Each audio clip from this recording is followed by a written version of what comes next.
very good point and question. I think it's demanding. The world, I think, has become more demanding, and so our medical specialties have also followed suit. You know, I've watched textbooks, and we've all been there. Some of you have written where it used to be one volume, and it's two, and growing, right? And so you've needed to master more information as time marches on. The journals are spitting out volumes and volumes, and article after article.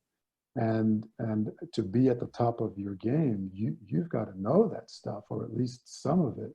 And in terms of corporate, when you move away now from the bedside, you know, I'm going to say 3 letters, and those of you who've experienced them might cringe.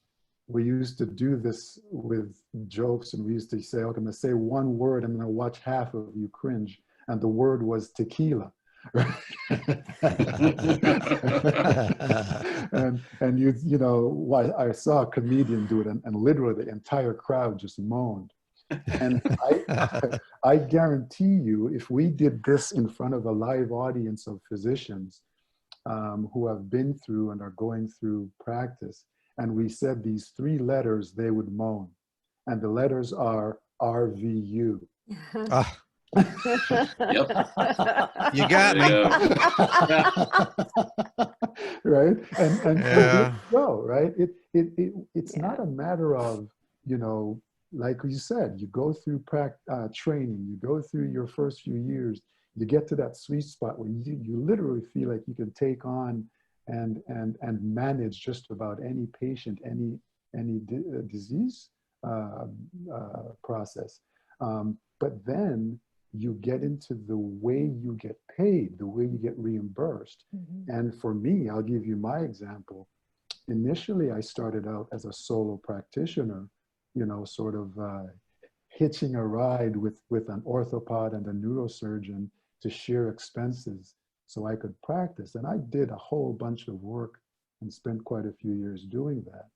But after that, it was always either contracted with or employed by a larger entity. And they you know, your feet are held to the fire. You know, I remember vividly not too long ago, the meetings when we'd all sit in the room and they were putting up slides of how many RVUs I was short of the goal. And the other doc had surpassed their goal and were scaling. And so, yeah, now you get to a point where it's, you have to outperform some weird mean or median or something to feel like you're worth anything. Otherwise, you feel like you're worthless. You're taking from the system, and boy, that's rough. Well, the problem is, you know, the worth of each relative value unit is assigned by a committee of people who could not, even if they would try, assign a value to exactly what we're talking about, and that is the personal connection with the patient. Right. You know, you can't value that. But if you force everybody to be thinking about a measurable value, that other stuff's going to get lost, and everybody loses in that scenario, in my humble opinion. Yeah, I think they ought to change the relative. The R should not stand for relative. It should stand for resentment. Because that's a great idea. And they ought to change write a blog on that. They ought to change the V to an F as well. Make it RFUs. That's pretty much. Just saying. Now that's something we can run with right there. Use. We've all seen it. I mean, one of my good friends is an orthopedic surgeon. This guy's like a phenomenal orthopedic surgeon. I don't want to give too much of his background, but high-powered professional sports ortho guy. They wined him down and brought him to Jacksonville. Was in our hospital. Everything's great. He's given the task of creating an outstanding orthopedic department in our hospital. And after about a year and a half, all of a sudden you see the grumbling starting because his RVUs are not up to where they need to be. His productivity, it's like, productivity? Are you guys serious? Do you understand? It's so mind-boggling. Yeah. And you guys are right. This is kind of the push where it's, people become disenchanted. Mm-hmm. and just they start questioning, why am I doing this? I mean, I'm not just some little cog in a machine here, but I guess apparently I am. I'm a commodity. I'm no longer a surgeon. I think if the people who were assigning the value would pay close attention, they would understand that those people that really do make a significant connection with their patients have got the fullest waiting rooms.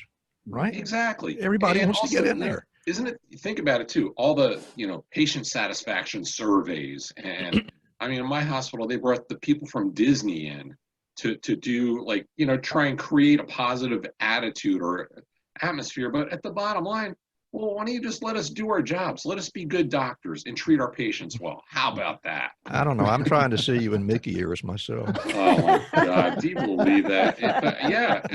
But their point was, be in the service industry and there's parallels but it's like the bottom line, can we just go back to basics of the doctor-patient relationship where we are there for them. We're treating our patients like we want to be treated ourselves.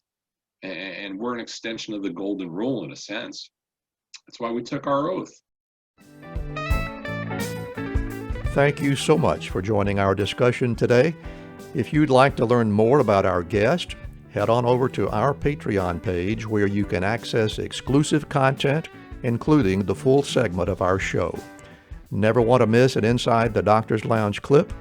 Be sure to click the subscribe button to our MD Coaches YouTube channel.